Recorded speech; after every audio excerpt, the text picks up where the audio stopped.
Okay, so here's the logic and discovery at Monday's range. I want to talk through how to get Monday's range flowing. And here's a couple of things. So foundation principle. First, let's just start off with things that we know or things that we hold to be true. Daily candle high, mid, and low from Monday is the Monday range. Those three price levels will change each week, but they are the framing for the daily candles high, low, and midpoint. All weekly profiles are going to anchor off of Monday's range, and we're going to use simple standard deviation levels, 0.5, 1, 1.5, 2, 2.5, etc. The intraday and higher time frame using Monday's range is going to be the premise. So if Monday's range is useful for intraday, then Monday's range should be useful for higher time frame or longer time frame. So it's an H1 chart, and we're using Monday's range for 3 to 5 weeks in the past. So it's using some of the foundation, like Scout Sniper series 3-day look back. It's the same concept, so the logic should apply if it's algorithmic. So we're going to use this premise of Monday's range and look back in the past, not just for the previous day or days of the week, but previous weeks. And we're including Monday's range and the standard deviations 0.5, 1, 1.5, etc. So the concept is on monthly candles, 4-week cycles, and as always, the good stuff will overlap. So if it's algorithmic and there's logic to it, then there should be some overlap of the results where we should see a positive outcomes. So the high time frame analysis refined using an H1 chart is a 4-week cycle. So it's a weekly higher time frame analysis using an H1 chart specifically on Monday's range. And it's a monthly candle analysis looking back up to 5 weeks. Current week being the Monday week 1, last week Monday week 2, previous week Monday week 3, etc. And we're using from 0.5 to 5.5 standard deviation plus and minus, so above and below the range.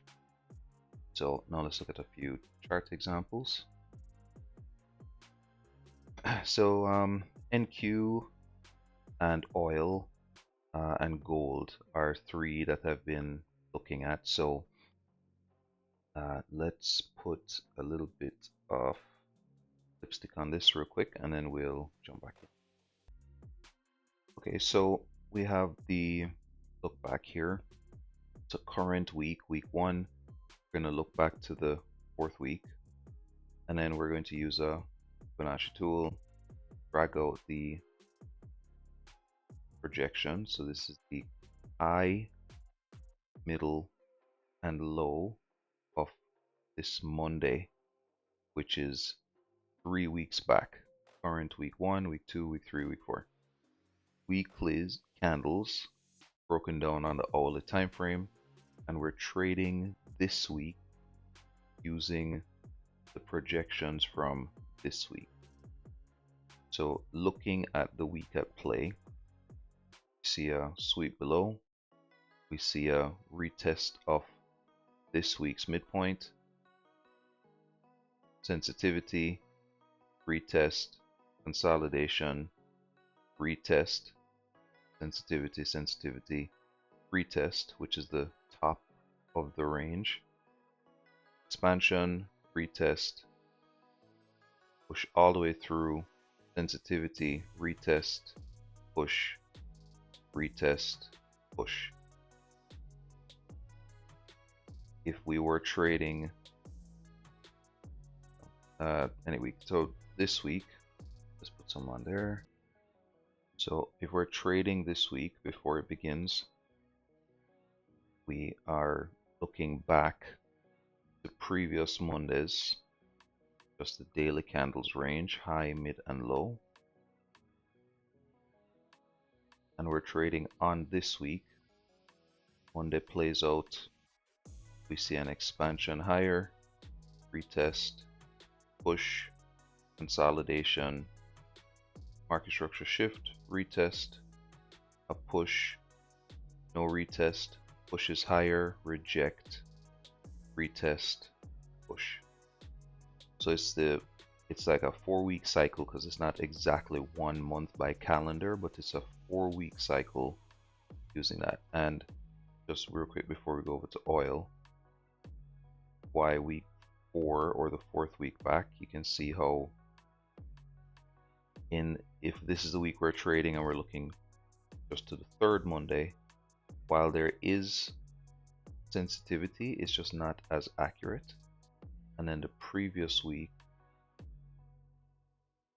just basically, let's say I found the most sensitivity and accuracy looking for a 4-week cycle. Oil,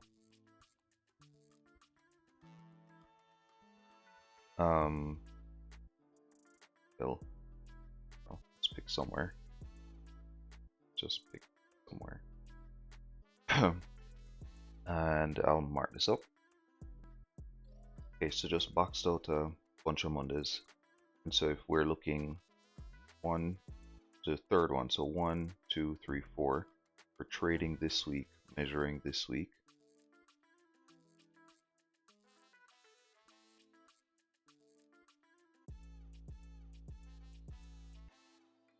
So we're trading on this week. Excuse me, we're trading on this week, we're measuring this week. It's Monday, Monday, Monday, Monday's candle. And so as price start to the week, rejected off of this standard deviation, rejected off that high, pushed all the way down but failed to close, pushed back up, retested, jumped all the way through, close, retest, push, reject, consolidate, push, reject, retest, push, retest, push, retest, push aggressively. We were to look at another week. So again, 4-week cycle, not saying exactly a month because it could be more than a month, but so we're trading on this week. So 1, 2, 3, so the 4th. So if this is number 1, this is number 2, this is number 3, this is number 4. Projection. Using an hourly chart. And we're trading on this week, so we can see Monday passes through. Doesn't get to before we look back mid. Rejects, rejects, rejects, sweeps it. Obviously there was a lot of consolidation here to begin with. Push, retest, push, retest, push, hovers below, and now it's a new week. And so the framing is just kind of like Scout Sniper series. The discovery and the framing is that his Monday range is specifically, so what's unique is that this is Monday's range, specifically Monday's range, previous look back, and that's going to be leveraged to help determine order flow.